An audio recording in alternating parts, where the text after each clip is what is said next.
Hi, everybody. I'm Ross the Boss, and we have one of the funniest comedians working today. You've probably seen him in Full House, Fuller House. He directed one of my favorite movies, which maybe we'll talk about, called Dirty Work. Classic. If you haven't seen it, you got to see it.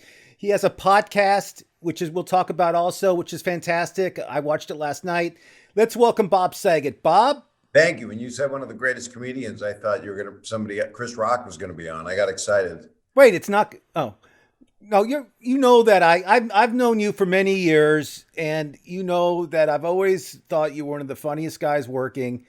And as we know, everybody's expecting Danny Tanner on stage, and they get something totally I think opposite we're way usually. past that. If you Yeah, we're go, way past that, but we're yeah, talking about stand up. How much do you miss not performing? I I mean, you're a missed guy. terribly. I was Yeah. supposed to do a my only drive-in just to try it during this time.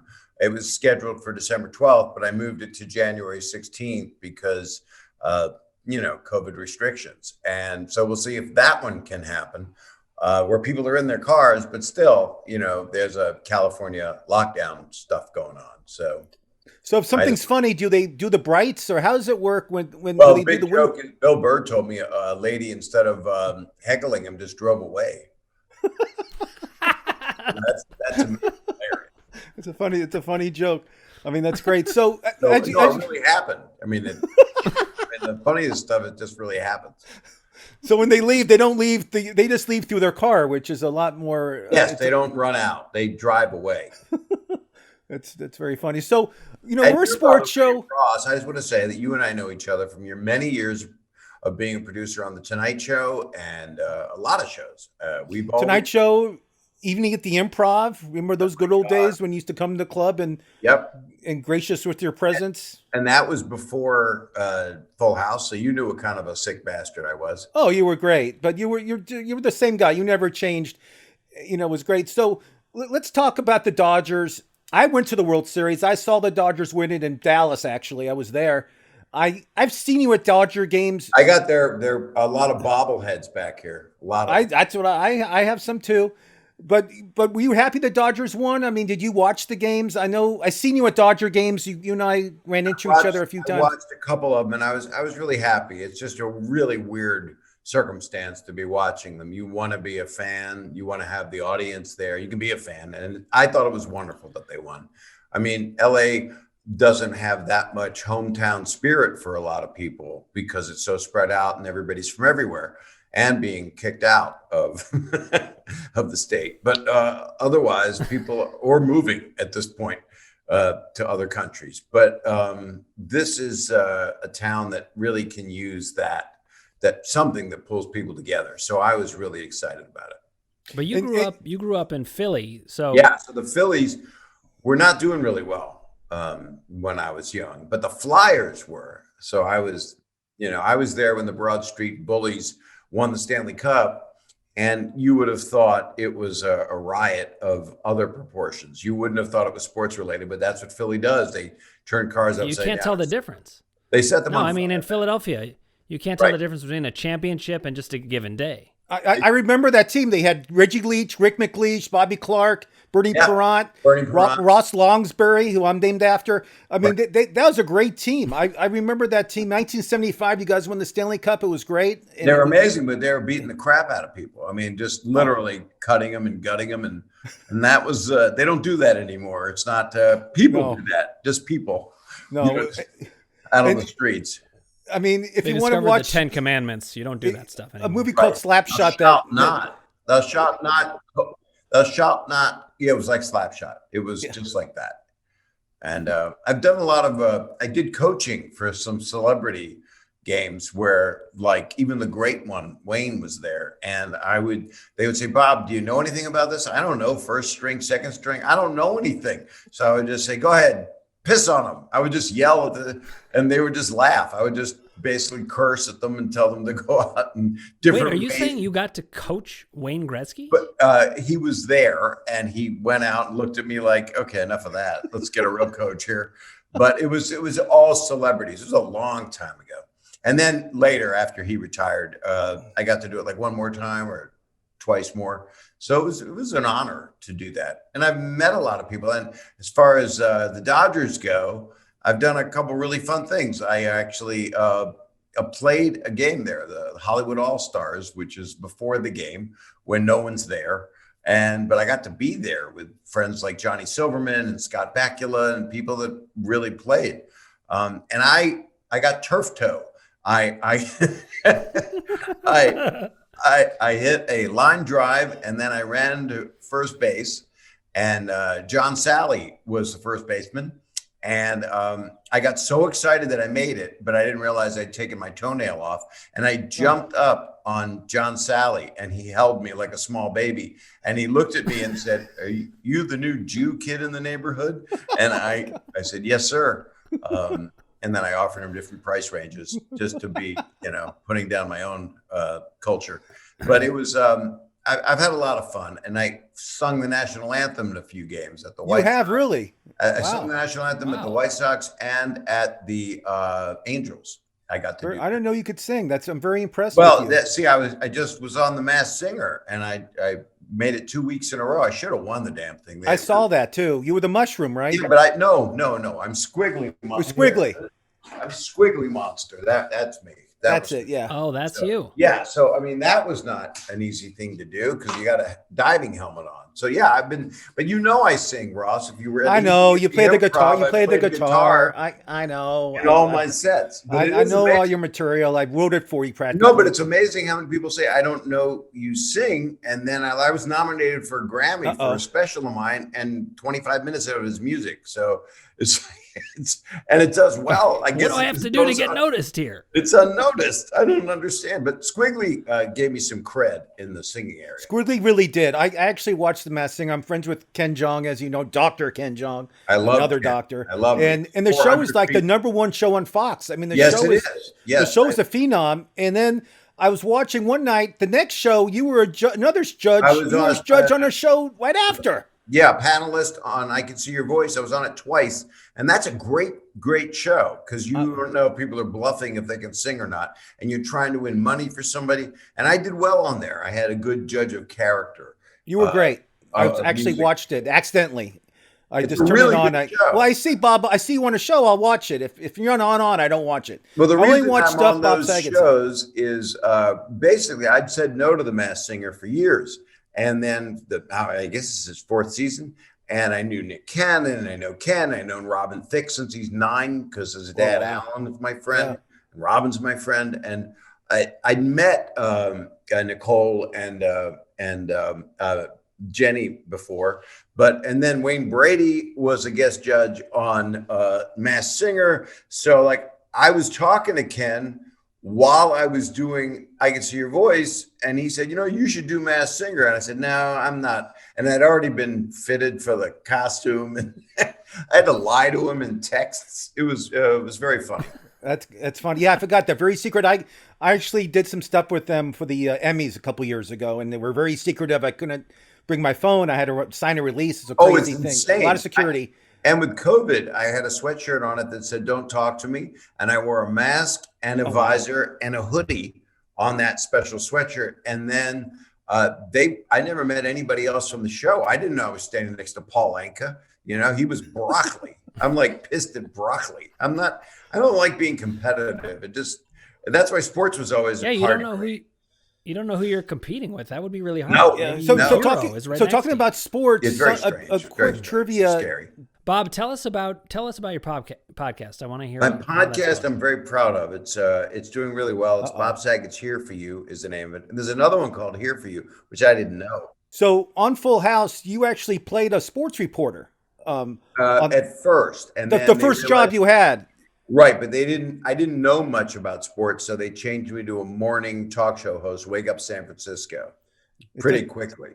Pretty quick. I remember like the first couple episodes, you were like a sports guy. Then they totally got rid of that idea, and I didn't know the truth behind it. But now we do. So let's talking about Full House.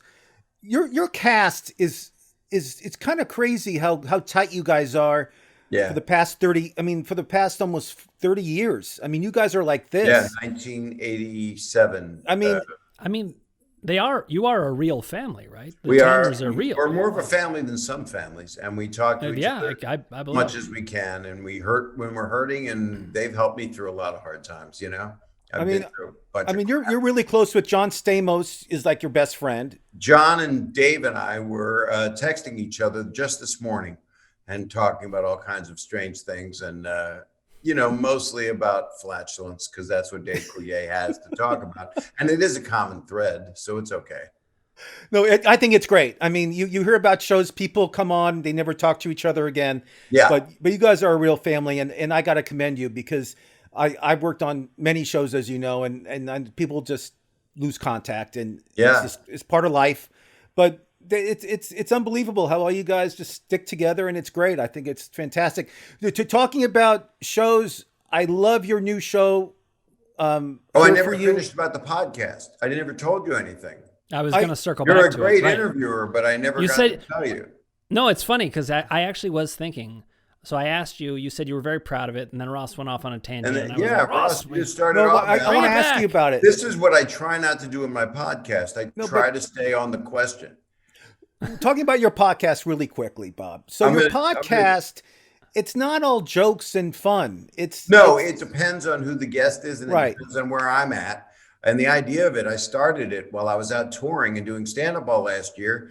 I just felt the audience really getting at each other and they were yelling at each other. And I don't like that. I mean, I don't choose sides. And we are basically, our country is like the Red Sox and the Yankees not liking each other. It's really not appropriate. And it's not how human beings should be, but I understand differences of opinion, of course. So I was trying to bring people together with laughter and true stories too, growing up in Virginia with racism as I dealt with myself. And then I wanted to start the podcast and reach out to people. And I decided to call people. So in the next couple of weeks, there's a number of people can call when they look at it on Apple or Spotify or wherever you get your podcast, Stitcher or Twatcher or Twitcher, or I don't know. Twitcher. Twatcher is I don't good. think it's Twatcher. No, that's Snatcher, and that means taking something. But I'm going to call people and see how they're doing. But I just had Dave Portnoy on, and I've got Jason Sudeikis coming up, as well as Johnny Resnick from the Goo Goo Dolls, and Kevin Nealon, who we love, and Josh Gad. And I've had a lot of great people. I've had Whoopi Goldberg and Regina Hall and Norman Lear. And so they're conversations, and it really lives on mostly for audio on Apple or on Spotify and then on YouTube also, but not as many people are watching the YouTube stuff because it's, a split screen. It's like yawn. But it sounds like you really get to be you, which is one of the things I love about podcasts in general. I feel Right. like there's this opportunity to break out of entertainment as it's normally thought of Yeah. and just be fully who you are. Like you said, you're a different person depending on the guest. Yeah, and it's who I'm. Not that I'm a chameleon and I'll kiss whoever's ass, but I don't have people on unless I love their work or they're friends. And so, of course, Stamos was like one of the first ones. I think he was the first one. And then Bill Burr just ripped me a new one for, 35, 40 minutes. And then I had 20 minutes of a rebuttal. But you can't combat Bill Burr when it comes to attacking. That's why you just drive the car away. Yeah, no, I attacked back. I was pretty mad. But I love him so much. He's one of the funniest people alive. And so a lot of comedians, D.L. Hughley and Bill Maher have been on, and, just a ton of people. Kevin Nealon, it's amazing. It comes out right before the end of the year. So I'm excited about No, that. we had Kevin on our show, and he was great. He told stories about working with Michael Jordan. He talked about, did you know he tried out to be a professional kicker for the LA Express when the USFL was going on? He moved to Los Angeles to try out to become a professional field goal kicker. I had no idea. I didn't either. For La Express, which was a cafe. I wanted to work there. If you remember La Express, it was coffee and muffins. I sure do. But, I love talking about the movie you directed, Dirty Work. It's still a classic. We talk about it. I'm working on a sequel, David. And I'm available. Dr. Dan's available. We can play the gay waiters if you need one. We're we totally don't do available. that. We do politically correct because we don't want to get canceled. But there is. All right. But that all being said, I got to work with him a few times. You got to work with him in your movie as Don Rickles. I just want to ask you about him. My friend, last 10 years of his life, I was very close. I know you were. And I mean, how was that? I know you went to see him in Vegas with John. I I know went to see him in Vegas 10 times, and yeah, I seen him a couple times too. I missed you by one day, just so you know. And I knew I planned that. I'm sure he did. People do that all the time for Ross the Boss. It happens to me all the time, and it makes me mad. So weird. But I mean, it's Why somebody do you that wear sunglasses? Is it a Biden thing that you're doing? Biden is doing a Ross the Boss thing. This is what Ross the Boss does. He wears glasses to terrify the guests, so the Right. guest He's a doesn't bit of know a where I'm character, coming from. Ross the Boss. So you're scared, and you'll slip up and you'll say something you shouldn't have said. I can show you what I can do. I can do this. I can simply just Let's take see. these and put these on. I'm like Fred Sanford on Sanford. Oh my and God, I Son. don't even recognize you. I know, completely It's like different. Clark Kent. It's like Look at the difference in these frames. I mean, it's unbelievable. It's very exciting to change. I mean, talk about being a chameleon, Bob. You're good. You're good. you're good, Bob. Thank you for coming on. That's And it. What? That's it. We've done 16 minutes. We Well, can now- talk about now other we things wanna- if you want. I got a 1 minute. We want to have you on for I have a whole minute left.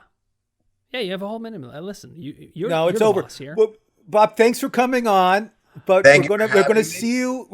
You're gonna come on Monster Madness, I believe. We're gonna talk about a certain fight, which you'll give your winner, and I'll give my winner. We'll have fun with it.